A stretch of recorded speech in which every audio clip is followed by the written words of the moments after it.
Pada 17 Agustus 2022 ini merupakan Hari Kemerdekaan Indonesia yang ke-77. Beragam cara dilakukan untuk memeriahkan kemerdekaan, salah satunya ikut lomba panjat pinang, makan kerupuk, dan yang lainnya.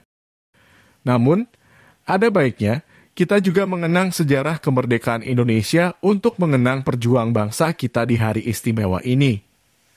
Dilansir deskabar.com, sejarah singkat kemerdekaan Indonesia. Diketahui, nama Indonesia baru digunakan pertama kali saat Kongres Pemuda II, yakni 28 Oktober 1928. Padahal, jauh sebelumnya, wilayah Indonesia ini dulu lebih populer dengan nama Nusantara. Berbagai kerajaan tersebar dalam wilayah Nusantara ini. Nusantara ini hampir tidak pernah lepas dari para penjajah yang berasal dari bangsa asing. Sumber daya alam yang melimpah jadi incaran.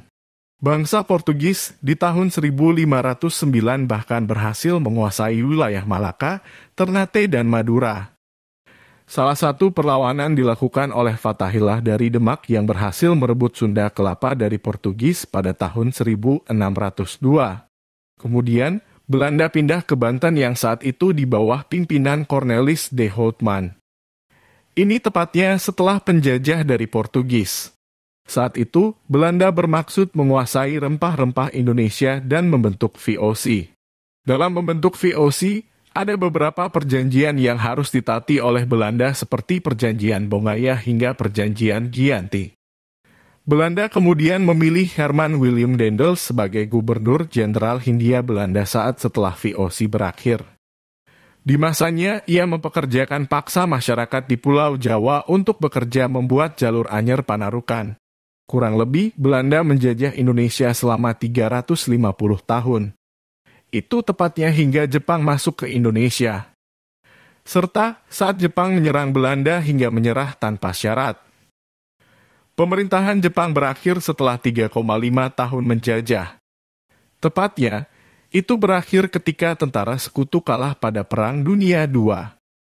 Selain itu, dua kota di Jepang, yakni Hiroshima dan Nagasaki juga dibom oleh tentara sekutu. Kabar kekalahan, Jepang kemudian sampai ke Indonesia. Kemudian, terbentuklah BPUPKI atau Dokuritsu Junji Chosakai yang diketuai oleh Dr. Rajiman Widyodiningrat. Setelah mendengar kekalahan Jepang pada tanggal 14 Agustus 1945, golongan muda mendesak agar golongan tua cepat melakukan proklamasi kemerdekaan. Kemudian, proses kemerdekaan Indonesia bermula dari peristiwa Rengas Dengklok. Peristiwa tersebut merupakan peristiwa penculikan Soekarno dan Hatta oleh golongan muda untuk mempercepat pelaksanaan proklamasi. Setelah kembali ke Jakarta, Soekarno dan Hatta mulai menyusun teks proklamasi di rumah Laksamana Mada dan dibantu oleh Ahmad Subarjo. Penyusunan teks proklamasi tersebut juga disaksikan oleh Soekarni, B.M. Dyah Sudiro, dan Sayuti Melik. Teks proklamasi akhirnya dibacakan pada 17 Agustus 1945.